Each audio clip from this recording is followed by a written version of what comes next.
l'association des grands voisins appuie l'organisation et appuie l'association Yalomsprod, qui est une association avec beaucoup de mérite.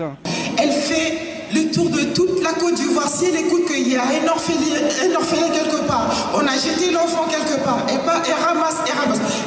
Elle se retrouve avec je ne sais pas combien d'enfants chez elle dans une chambre et salon, et elle reçoit tout le monde.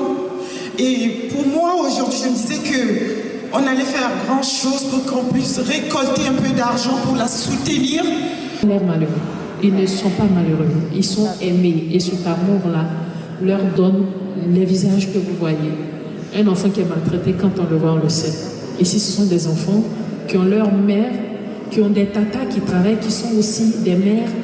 Et on fait de sorte que les enfants se sentent bien. Et les pédiatres et autres, c'est la famille, on va dire, le visage paternel. Parce qu'il n'y a que des mamans, il y a des tatas pour faire le biberon. Mais les pédiatres, c'est la famille paternelle, mais qui n'est pas assez. À l'origine, c'est la culture Afrique-Europe et ça reflète le mélange naturel des cultures des personnes africaines qui se trouvent en Europe. Moi-même, je suis de nationalité américaine et de culture américaine, donc je peux comprendre ce mélange de culture qui se fait naturellement avec la migration.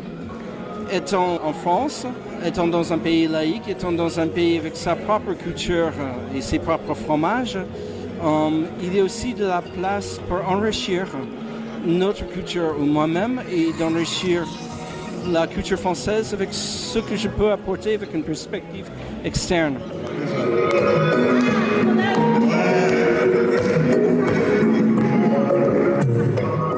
J'agis pour un cadre méthodologique que j'ai appelé Kalos Logos Ethos, c'est-à-dire la clé.